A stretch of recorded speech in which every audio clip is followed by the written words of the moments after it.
Amelia gazed out the rain-streaked window of her small cottage, watching as the mist curled like ghostly fingers around the ancient oaks that guarded the edge of her property.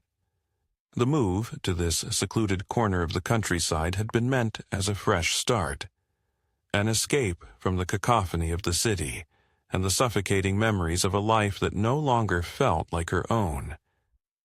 She had left behind friends who no longer called, a job that had drained her spirit, and a lingering sorrow that clung to her like a shadow.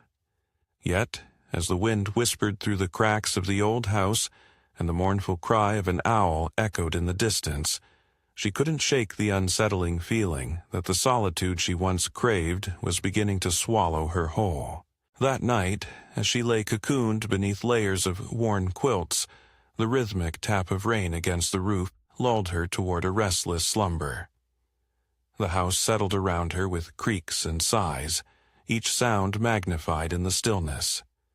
Just as she teetered on the edge of sleep, she heard it, a faint whisper threading through her drifting thoughts. "Amelia," the voice sighed, barely audible, yet unmistakably real. Her eyes snapped open, her heart pounding a wild tattoo against her ribs. The room was steeped in darkness, shadows pooling in the corners like ink. She strained her ears, holding her breath, waiting for the voice to come again. Only the relentless patter of rain answered her. "It's just the wind," she murmured to herself, but the words felt hollow. Convincing herself it was a figment of an overactive imagination, she pulled the quilt tighter and willed herself back to sleep. Morning arrived draped in a bleak gray light that did little to dispel the lingering unease. Amelia rubbed the sleep from her eyes, the remnants of the whispered voice still echoing in her mind.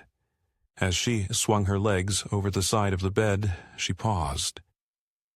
The bed beneath her was neatly made, the sheets smoothed, the blankets tucked, and the pillows plumped as if awaiting a guest. A chill slithered down her spine.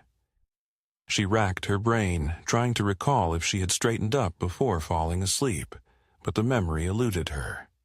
"I must have done it without thinking," she reasoned aloud, her voice sounding small in the empty room. Pushing the incident aside, she went about her day, though an undercurrent of unease followed her like a shadow she couldn't escape.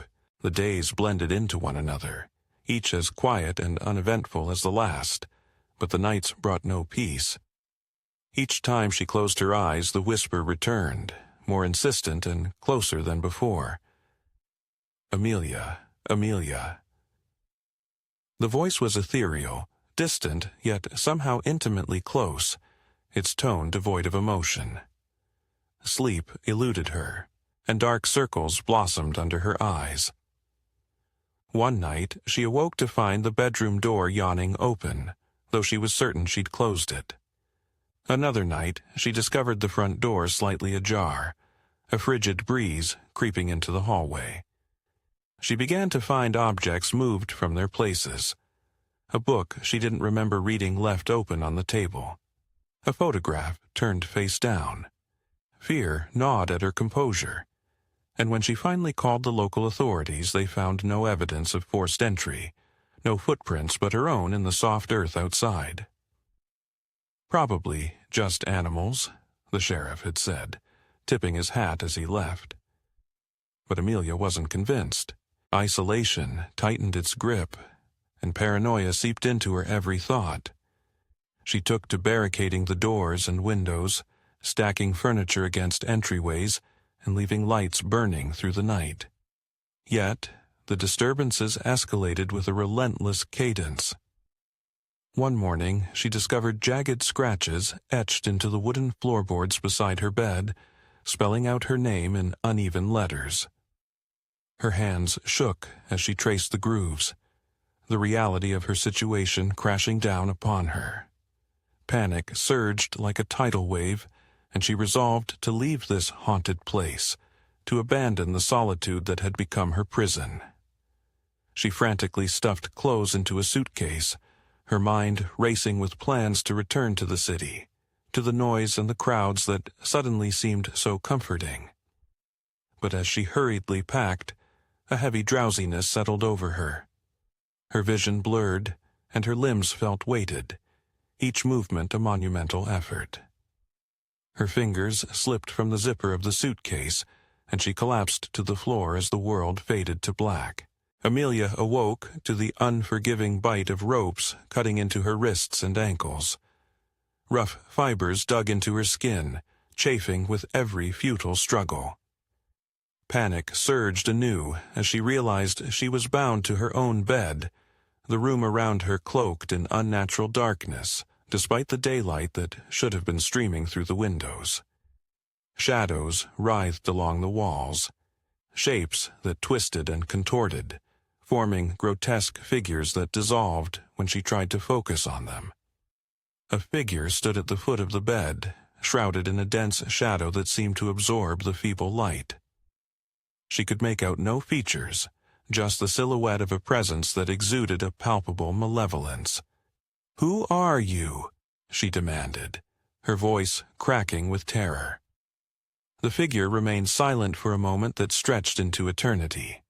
Then, in a voice that echoed with chilling familiarity, it whispered, "You invited me in." A flood of memories overwhelmed her. A montage of lonely nights where she had whispered into the darkness, yearning for someone to be with her, to fill the void that echoed within. She recalled the countless times she had wished for an end to her isolation, her desperate pleas cast into the emptiness of her solitary existence. The figure stepped closer, and as it did, the shadows peeled away to reveal a face that mirrored her own, but twisted into a visage of contempt and sorrow. It was as if she was staring into a distorted reflection of herself, all her suppressed fears and anguish given form. "I am the darkness you embraced," it hissed, its eyes, her eyes, glinting with a cold inner fire. The boundaries between reality and nightmare blurred as the room seemed to close in around her. Amelia realized with dawning horror that the intruder was not an external force but a manifestation of the darkness she had allowed to fester within. The ropes binding her were woven from her own despair. Tears streamed down her face as she understood that escape was impossible, not because she was physically restrained, but because a part of her didn't want to leave. The figure smiled a hollow, joyless grin, and as it merged back into the shadows, Amelia closed her eyes, surrendering to the abyss she had unwittingly nurtured within her soul.